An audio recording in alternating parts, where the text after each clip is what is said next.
Welcome to another edition of the Coach Alexander Show. I'm Kim Assad, Mustang mom, and your local real estate broker with Compass Real Estate. Enjoy the show. Go Mustangs! Hello Mustang Nation, Matt Carnes, Grapevine Booster here for week 6 of the Coach Mike Alexander Show, Team 100 season. And Coach, it's the kind of coaches show we like to have. 5-0, it makes the coaches show go a lot better obviously, but it's 5-0 after the week last week. So tell us your initial thoughts about last week. Oh, it's just, we're excited. This has happened. We did this against the week against Northwest too, where we won 5 games. It makes Thursday nights great. I come home from the JV freshman games in a good mood. So sleep well the night before the Friday game. It's exciting, and the best part about it is, we're seeing individual players as well as collectively teams just improving and improving each week. So we're excited. Well, I can speak for the JV Red game because I got to go watch it as we were watching the weather crashing in on us in Denton. Right. We got the game in time, but it was one of those typical Grapevine football games, just like we had Friday night, where one big team and one smaller team, but the smaller team out executes the big team and gets away with a comfortable win. Yeah, it's amazing. I was had some family in town, and they were asking what to expect. And I said, well, you're going to expect to see the visiting team show up and get off the bus and look really impressive, and then the game's going to start, and I hope that you see the Mustangs start, going to work and fighting their tails off and finding a way to win, and that's pretty much what happened. Well, it was a great week, but some other things you got going on this week before we get into the actual game. Of course, Friday started off with a great breakfast of champions. Chris Avila came in and gave a great message. So, men, if you're not there, you got to get there. Don't miss it.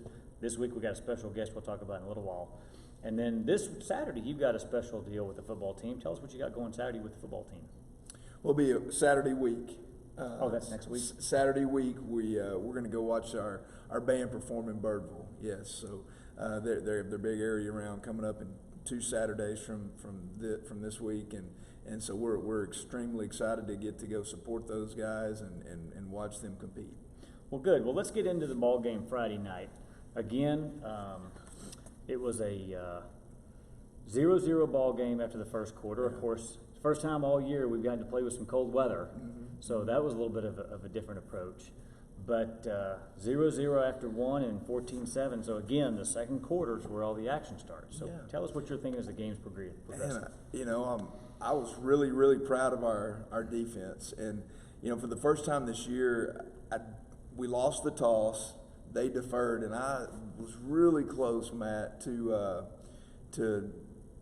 kicking off, and not taking the ball. I didn't want them to, or really, I guess, choosing which side of the field we defended, because I wanted the win. I knew the win was going to be a huge factor, and it was. I knew the team that had to punt into that win was going to struggle in the first quarter, and that's exactly what happened.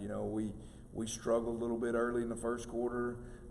Fortunately, the first drive we were able to move the ball a little bit, but every time we didn't and we went 3 and out, man, it was tough punting into that win. I think Austin had a 20-yarder and maybe an 18-yard punt in the first quarter. Just miserable. Worst thing a head coach can see is punt the ball and it only moves 20 yards. So, but credit to our defense for keeping us in it. They started the game off, I believe, with 5 straight 3 and outs. And anytime you can start the game off like that, it just totally sets the tone that you're in control of this football game. That's why we went into halftime. I wasn't concerned about the outcome of the game. I was more concerned with how our kids were going to come out and fight the second half. So, but I was proud of them. They answered the call at the second half, and we came out and took care of business. Well, you came out after a 14-7 halftime lead. You came out and took a 28-7 lead, and then they scored, got it back to 28-14, and it wasn't over. They weren't done. No, it wasn't. They at 28-7, I knew if we could punch one more in, we were going to be fine. And then we go out there on defense and just didn't have the intensity that we had the first 3 quarters of the football game. And we were able to let them move the ball down there and punch one in and gave them some hope, honestly. and then we, kind of, I don't know, stalled out on offense a little bit right there at the end of the third quarter, starting the fourth, and I don't know, man. It was one of those games where you look in the box score, we did a lot of things right. Defensively, we hit a lot of our goals. Offensively, we hit a lot of our goals, and we just never could break it open, and open it up, which I hated. I wanted us to get that 3-score lead in the third, fourth quarter, so we could, insert some guys that don't get to play a whole lot right now, and so they could go in and have a piece of that. And a lot of them did the last couple drives, but I wish we could have got them in the game earlier. Well, you had that moment, that coaching moment, the second guess moment, where you called the timeout on the field. I iced JD, there's no doubt. And the coaching staff, nobody says anything during the game, and then as soon as we get in the locker room, I hear plenty of feedback. Oh yeah, plenty of feedback. I had to go give JD a big hug at his locker, and I just apologized. I said, man, we're having some glitching issues with the clock. I don't know if y'all have noticed this, the play clock. And it's been doing it ever since I went and watched Trinity and Heritage play. I noticed it for the first time that night. Our play clock's going from, say, 28 seconds down to 18, down to 7, and then the time's right, but it'll just get stuck on a certain number. And then the next number you see will be 10 seconds later, and you'll be so you don't really know. And that's kind of what happened right there. We kind of took our time getting out there, which we needed to get out there a little bit quicker. And then I look up, 2 seconds on the clock, and I think we're going to be okay. And then I just had that last second. No, it's not. Hated it for JD. He was kicking his PAT so well, But anyway, hopefully him and the rest of the guys will forgive me for screwing that one up. Well, the difference in your job and the rest of our job is that when we do that in our offices, there's not a whole crowd full of people watching us, and then getting to watch on film, and then bringing it up at the show the next week. So no doubt. We get to slide on by, and no one ever knows the difference. So, but tell us about the big interception with Solomon. He gets the big pick, stops that drive, and then comes the yellow hanky on the celebration. Yeah. So first off, Solomon McKenzie, his motor never stops. That kid, he just plays his tail off every day in practice. He's a joy to get to coach every day. And then obviously, y'all all saw the penalty, with the celebration on the sideline. Apparently, one of our players, I won't name right now, bumped the official, and that's what got the flag. Well, we didn't see that. Yeah. What we heard and what I was listening on the broadcast with Mitch Mason was, what a great pick from a sophomore player. Right. Let them have their moment. Yeah, I think the celebration was okay. It was we bumped the official. Okay. Yeah. Well, we didn't see that in live time, so I guess we'll give him a little bit of slack on that. So, well, let's go to the highlights and see some of the action that we're talking about here. All right. First quarter, this was huge because, like I told you, the wind was blowing. I mean, really, really bad from left to right on the screen, and we didn't want to have to punt into this on the first drive. And fortunately, we were able to get down the field primarily from this play right here from Caleb Tejada on a little slip screen from Austin.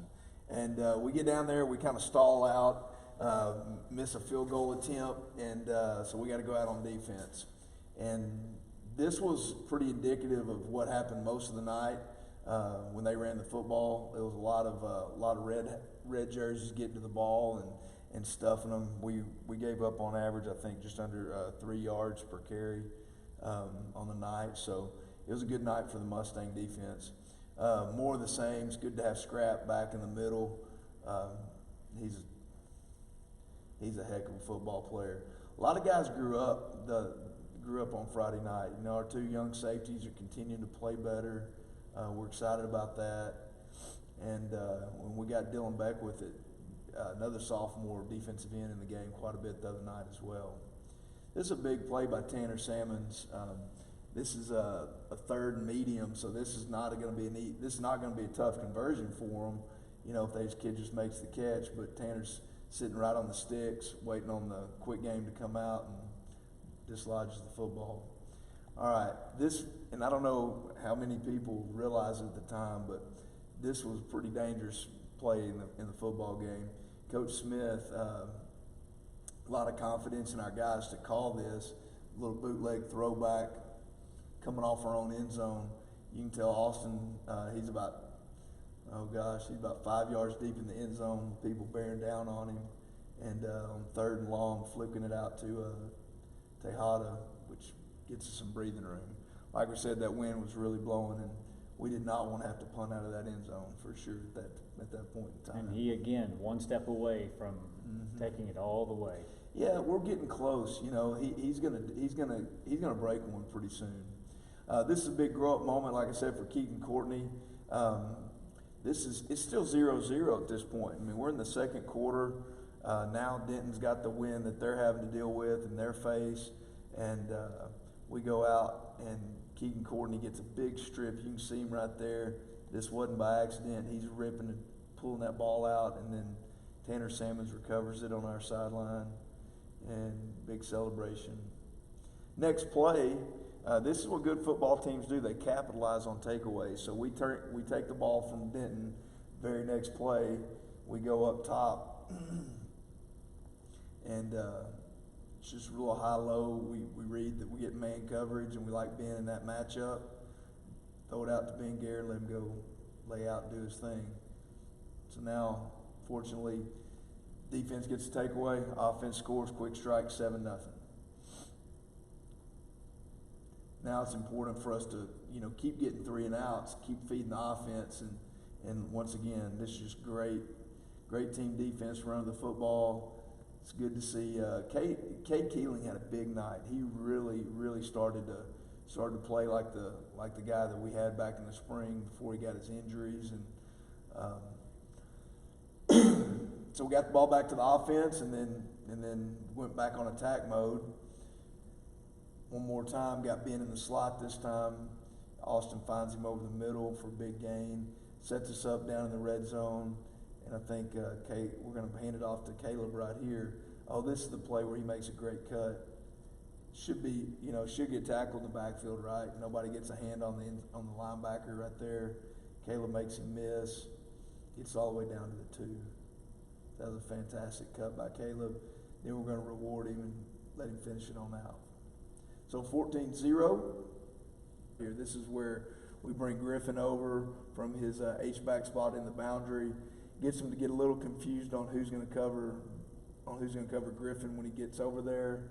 And it's kind of what we were hoping to get. We didn't know Elijah was going to be that wide open, but we were hoping to create a little bit of confusion on those guys, and it created a lot apparently, and we were able to find Elijah. Still good to see Elijah break free for a big touchdown. Man, you're not lying. It's fun watching him run with it. And then next series, we get another takeaway here. Cade Keeling with a tackle behind the back or in the backfield, and then with a little strip. This is where we go on this just power run game. I think Austin carried it 3 or 4 times in a row, and we chunked up about 30 yards in like 4 plays, just run the same play over and over. Matt, this is probably the most favorite thing that we do right now offensively is we're able to close out games when we do have leads. Last year in particular, there were times late in the year, like against Caprock, when we had a big lead and we couldn't run the football and we had to throw it to get first downs. Well, this is going to help us in the playoffs.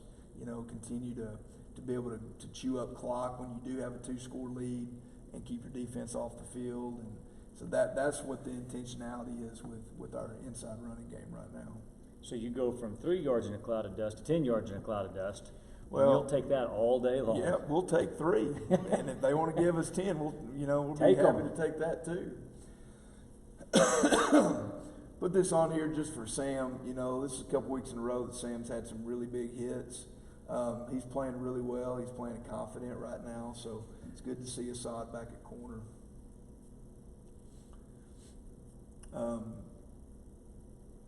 Yeah, so new series right here. We get the ball. Feel like we need to start keeping them off guard. We throw the ball on first down. Austin's got a lot of confidence in Ben right now because he's getting open and he's catching the ball, and it's been a good combination for us.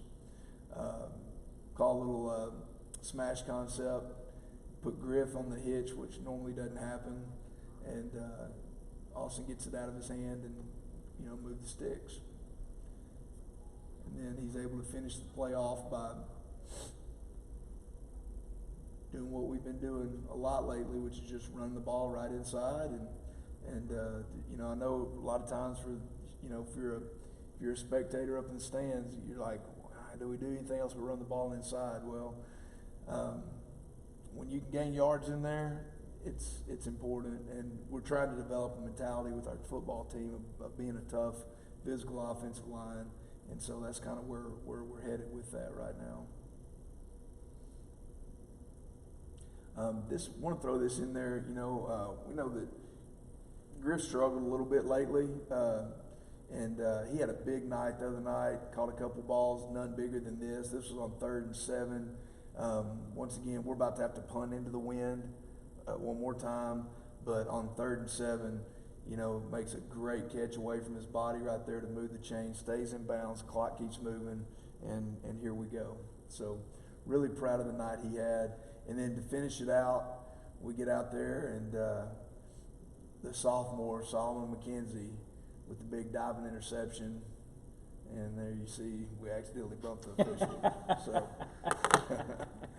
but it was a big night. Okay, I'll give him a little bit of slack on that. It was still an accident, though. It was a big night for the Mustangs to finish off a sweep, of the week, winning all 5 of our games. At this point, I think we're in a little bit of a shift in what's normal. I think around here we got so used to Grapevine football, we go to games and see 50 points and all this stuff, and you don't have to score 50 points a game to have a good football team. When your football team operates off of each other well, and the offense is chewing up clock and the defense isn't having to play as many snaps, 28-14 counts the same as 52-35. And honestly, as a football coach, I'd much rather be in a 28-14 game a lot of times than a 52-35 game. So, real proud of where we are. We just got to keep getting better and keep improving.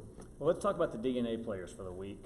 I'll let you go through them here, but we just saw some of the highlights there, and you can see why they won the DNA awards. Mm-hmm.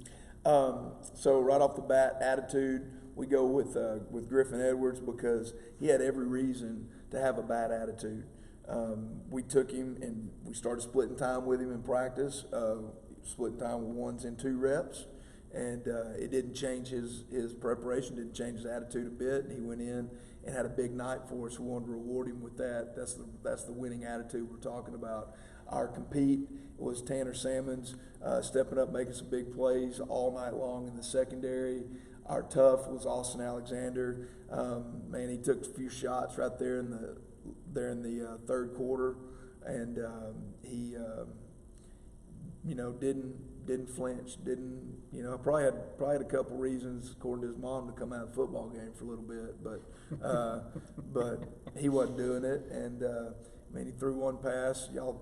Everybody saw it. He couldn't feel his arm when he threw it, and he kind of fluttered, but he wasn't coming off the field, so we're proud of his toughness.